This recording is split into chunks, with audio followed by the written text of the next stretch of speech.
It was the day after Christmas, December 26, 1996, in Boulder, Colorado.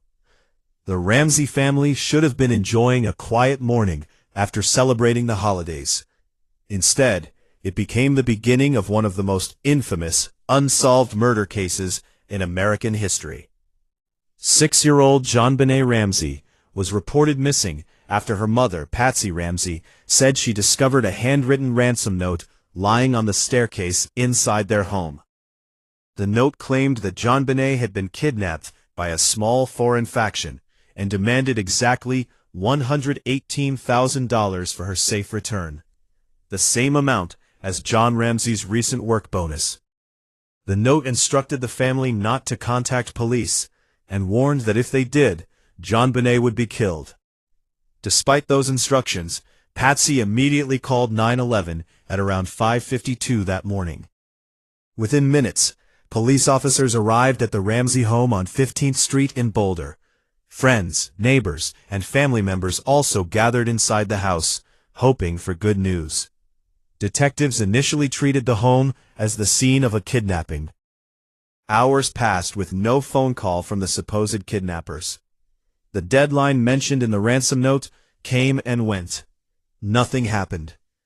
As officers searched parts of the large house, Detective Linda Arndt eventually asked John Ramsey and family friend Fleet White to make another search of the home, looking for anything unusual.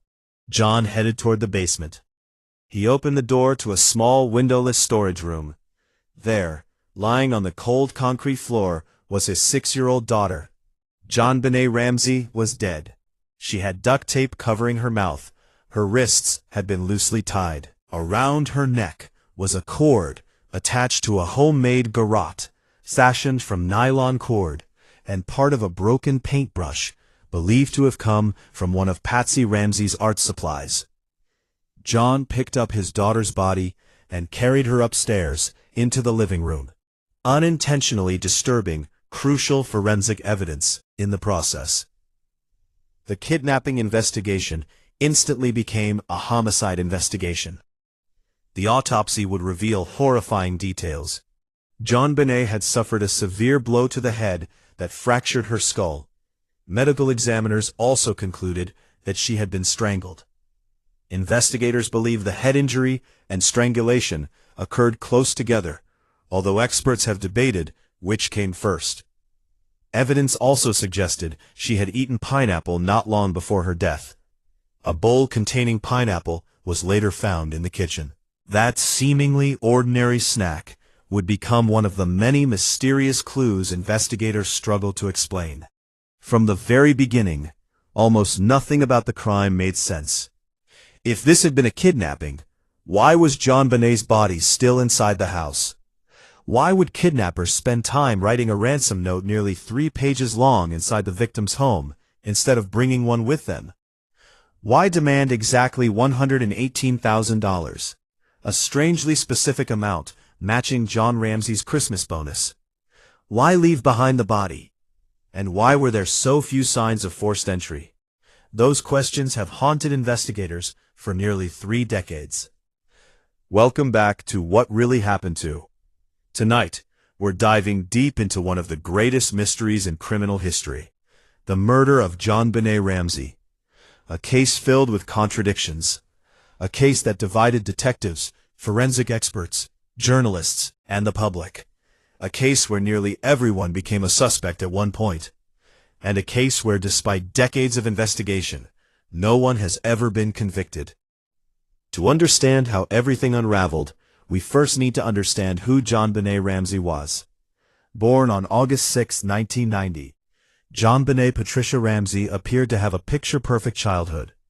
She lived in an affluent neighborhood in Boulder, Colorado, with her parents, John and Patsy Ramsey, and her older brother, Burke. John Ramsey was a successful businessman who had built a multi-million-dollar computer company. Patsy Ramsey had once been crowned Miss West Virginia and remained active in beauty pageants. Inspired by her mother's pageant background, JonBenét entered children's beauty competitions at a very young age. She quickly became known for her elaborate dresses, professionally styled hair, sparkling crowns, and confident stage presence. Photographs and television clips showed a smiling little girl performing songs, dancing, and posing before cheering audiences. To some, she represented talent and confidence. To others, the world of child beauty pageants seemed unsettling and overly adult for someone so young. Countless media outlets focusing heavily on pageant footage. Almost overnight, JonBenét became one of the most recognizable children in America. But behind the glamorous images was still an ordinary 6-year-old. She loved playing with friends. She attended school. She enjoyed Christmas. And in December 1996, she was excited about the holiday season, just like millions of other children. On Christmas Day, the Ramsey family celebrated at home before attending a dinner party with family friends. According to investigators, everyone appeared to be in good spirits. Later that evening, the family returned home. John Ramsey later said JonBenét had fallen asleep in the car, and he carried her upstairs to bed. It would be the last time he claimed to see her alive. Sometime during the night, something happened inside that house. Exactly what happened, and who was responsible, remains one of the greatest mysteries in modern criminal history. When investigators began processing the home, they immediately faced serious challenges. The crime scene had become contaminated. Friends had walked throughout the house. Family members had moved around freely. John Ramsey had carried JonBenét's body upstairs. Potential evidence may have been touched, moved, or destroyed before forensic specialists could properly document everything. Many detectives later criticized the handling of those first critical hours. Some believe mistakes made on December 26 permanently damaged the investigation. The ransom note itself became one of the most analyzed documents ever examined in a criminal case. It stretched nearly 3 full pages, far longer than typical ransom notes. Investigators concluded it had likely been written using paper and a pen found inside the Ramsey home.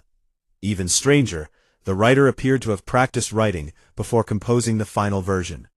Experts debated whether the handwriting resembled Patsy Ramsey's. Some believed similarities existed. Others strongly disagreed. No definitive conclusion was ever reached. Linguists, behavioral experts, and forensic document examiners spent years studying every sentence. Yet none could identify the author with certainty. The note remains one of the most puzzling pieces of evidence ever recovered from an American crime scene. And it was only the beginning of a mystery that would consume investigators, the media, and the public for decades.